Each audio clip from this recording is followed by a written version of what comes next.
9월 16일 아침 하나님의 사랑과 은혜를 간구하며 이 제단으로 나와 무릎 꿇고 기도하며 하루를 시작하는 모든 성도님들을 축복합니다. 제가 먼저 기도하고 말씀 봉독하도록 하겠습니다.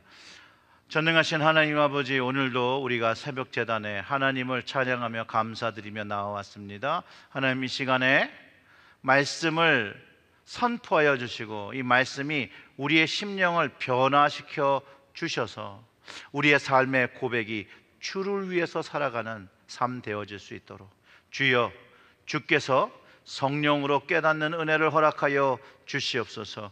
예수님의 이름으로 기도드렸습니다. 아멘.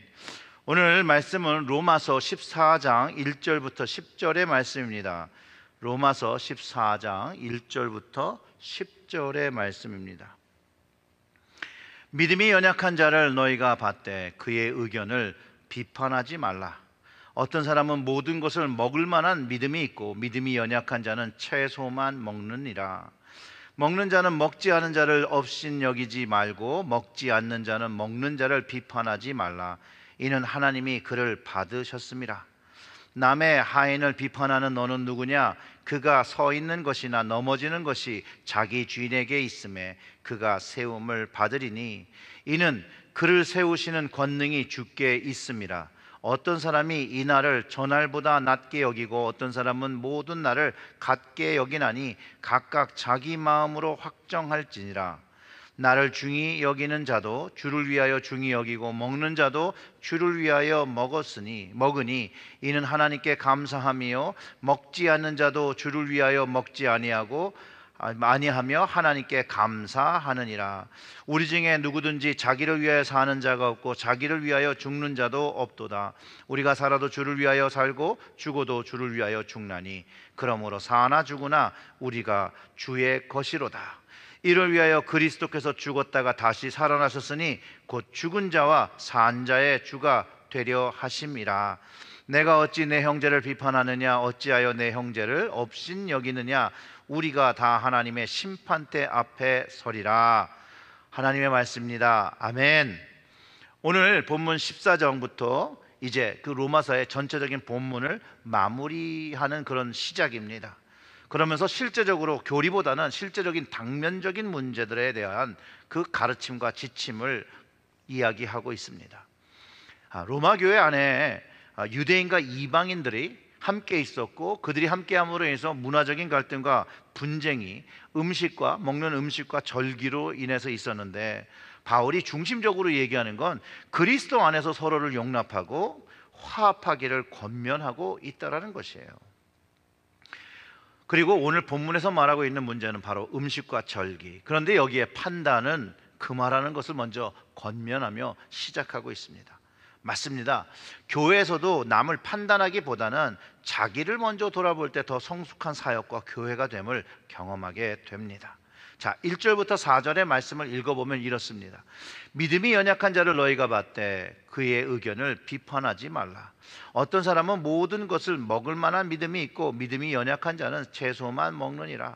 먹는 자는 먹지 않는 자를 업신여기지 말고 먹지 않는 자는 먹는 자를 비판하지 말라. 이는 하나님이 그를 받으셨음이라. 남의 하인을 비판하는 너는 누구냐? 그가 서 있는 것이나 넘어지는 것이 자기 주인에게 있음에 그가 세움을 받으리니 이는 그를 세우시는 권능이 주께 있음이라. 물론 그 당시에 이방신에게 바쳐진 고기가 대부분의 시장에서 팔렸기 때문에 유대 전통을 가지고 있었던 그 그리스도인들은 그 특정 음식을 절대 먹지 않고 채소만 먹었다는 그런 것 같습니다. 그런데 이게 좀 종류가 다르지만 다니엘도 자기의 믿음을 지키기 위해서 바벨론에서 채소만 먹었던 것이죠.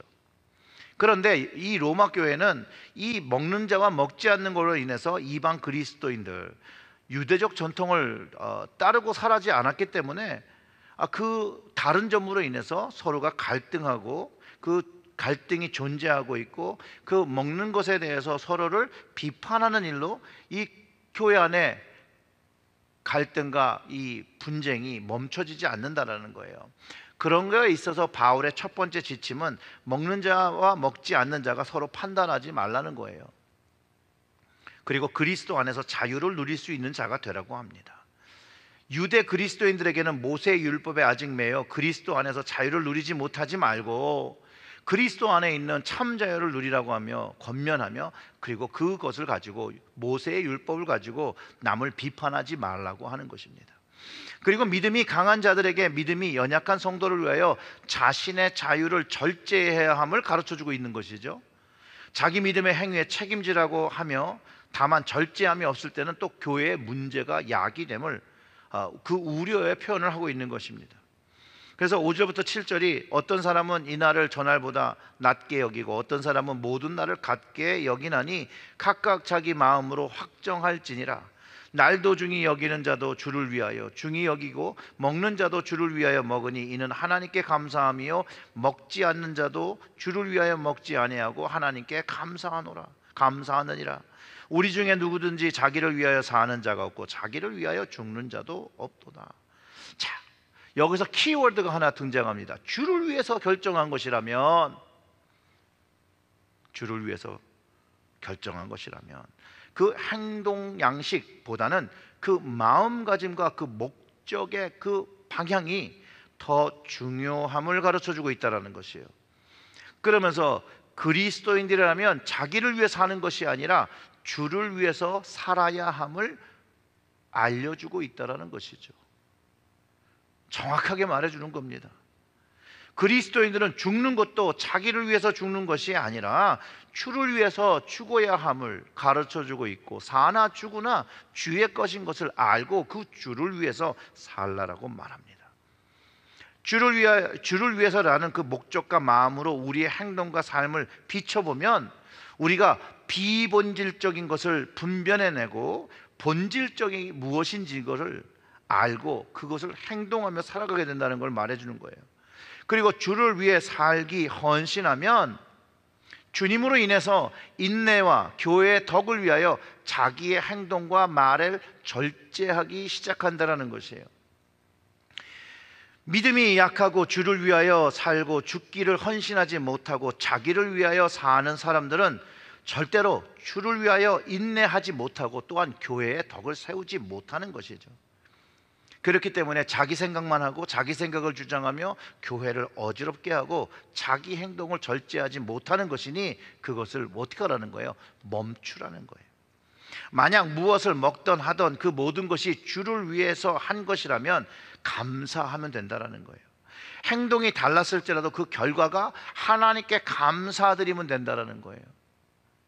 문제는 삶의 자리에서 하나님께서 은혜를 베풀어 주셨음에도 불구하고 주님의 그 사랑을 받았음에도 불구하고 감사치 아니하고 하나님을 영화롭게 하지 못하는 삶에 있는 것이지, 무엇을 먹냐 무엇을 먹지 않느냐에 있는 것이 아님을 분명하게 가르쳐주고 있다는 거예요. 그래서 바울이 이렇게 얘기합니다. 우리가 살아도 주를 위하여 살고 죽어도 주를 위하여 죽나니 그러므로 사나 죽으나 우리가 주의 것이로다. 이를 위하여 그리스도가 죽었다가 다시 살아나셨으니 곧 죽은 자와 산 자의 주가 되려 하심이라. 사랑하는 성도 여러분, 사는 것도 죽는 것도 우리는 주를 위하여 해야 합니다. 우리의 삶의 우선순위가 예수 그리스도인 것을 고백할 수 있어야 된다는 거예요. 내가 주님의 것인 것을 인정하고 살 때 내 삶을 주를 위하여 드릴 수 있고 헌신할 수 있고, 근데 이 고백이 없으면 주를 위해서 살 수가 없죠. 그보다는 주를 위하여 산다는 것을 빙자하고 자기를 위해서 살아가게 되는 것입니다. 그러니까 우리는 질문을 해봐야죠. 우리는 우리의 삶을 통해서 볼 때 우리는 주를 위해서 살고 있습니까? 아니면 나를 위해서 살고 있습니까? 답은 너무 쉽죠. 다른 사람은 그 답을 모를 수 있습니다. 그러나 나는 알 수 있고 또한 하나님도 주님도 알고 계십니다.